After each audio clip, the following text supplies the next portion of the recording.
కంటికి రెప్పలా కాపాడుకోవాల్సిన తండ్రి కాలయముడయ్యాడు. మానసిక వైకల్యంతో ఉన్న పిల్లలని దయ చూపలేదు. ఆ పిల్లల మొహం చూసి కర్కశ తండ్రికి ఏమాత్రం జాలి వేయలేదు. ఈ విషాద ఘటన కరీంనగర్ వావిలాలపల్లిలో జరిగింది.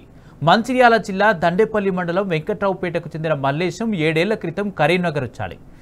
ఇక్కడే కుటుంబంతో కలిసి ఉంటున్నాడు. నిన్న సాయంత్రం పని మీద మల్లేశం భార్య పోచమ్మ బయటకు వెళ్ళింది. కూతురు అర్చన, కుమారుడు అశ్రీత్ ఇంట్లో ఉన్నారు. పిల్లల గొంతును తండ్రి నులిమాడు. పోచమ్మ ఇంటికి వచ్చేసరికి పిల్లలు అపస్మారక స్థితిలో ఉన్నారు. వెంటనే తల్లి పోచమ్మ ఆసుపత్రికి తరలించింది. చికిత్స పొందుతూ కూతురు అర్చన కన్నుమూసింది. అశ్రీత్ పరిస్థితి విషమంగా ఉంది. పిల్లలు మానసిక వికలాంగులు కావడంతో తండ్రి ఘాతుకానికి పాల్పడి ఉండొచ్చని పోలీసులు భావిస్తున్నారు. తండ్రి మల్లేశం పరారీలో ఉన్నారు.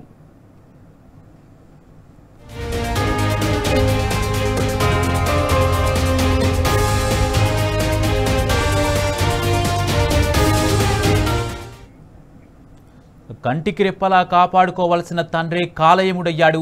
మానసిక వైకల్యంతో ఉన్న పిల్లలని దయచూపలేదు. ఆ పిల్లల మొహం చూసి కర్కశ తండ్రికి ఏమాత్రం జాలి వేయలేదు. ఈ విషాద ఘటన కరీంనగర్ వావిలాలపల్లిలో జరిగింది. ఇదే అంశానికి సంబంధించి పూర్తి అప్డేట్స్ మా ప్రతినిధి వేణుగోపాలరావు అందిస్తారు. వేణుగోపాలరావు, తండ్రే కాలయముడై పిల్లల గొంతు నిలిపినట్టుగా తెలుస్తుంది. దీనికి కారణం ఏంటి? దానికి సంబంధించి పూర్తి అప్డేట్స్ ఏంటి? యాక్చువల్ అయితే కరీంనగర్ జిల్లాలో ఒక విషాద సంఘటనగా మనం చెప్పొచ్చు. ఎందుకంటే వాళ్ళకు అంటే 16 సంవత్సరాల అమ్మాయి, మరోవైపు తమ్ముడు 17 సంవత్సరాల, వీళ్ళిద్దరు కూడా జస్ట్ అంగవైకల్యంతో ఉన్నటువంటి పరిస్థితి. ఈ నేపథ్యమే కాకుండా మరోవైపు వీరికి గత కొన్ని రోజులుగా కూడా ట్రీట్మెంట్ వీళ్ళైతే ఇప్పిస్తూ ఉన్నారు తల్లిదండ్రులు. కానీ ఎక్కడికి పోయినా కూడా ట్రీట్మెంట్ సరిగా జరగకపోవడము, మరోవైపు వీరు పేదరికంలో ఉండడం ఒకటైతే రోజువారీ కూలీగా పనిచేస్తున్నటువంటి పరిస్థితి అని చెప్పొచ్చు. ఈ నేపథ్యంలో అంటే ఇప్పటి వరకు వాళ్ళు ఎన్ని ట్రీట్మెంట్ ఇచ్చినా కానీ ఎక్కడ కూడా బాగుగాని నేపథ్యంలో అంటే తండ్రి మరి దేనికి నిరాశ నిస్పృహలకు గురైందో ఏమో తెలియదు. కానీ మొత్తానికైతే ఇటు బిడ్డకు మరి కొడుకు ఇద్దరికి కూడా ఉరివేసి చంపే ప్రయత్నం చేసినటువంటి పరిస్థితి. అయితే ఈ నేపథ్యంలో తల్లి అప్పుడే వచ్చినప్పుడు త్వరగతిన చూసి ఆ మల్లేశం తండ్రి అతను పరారయ్యాడు.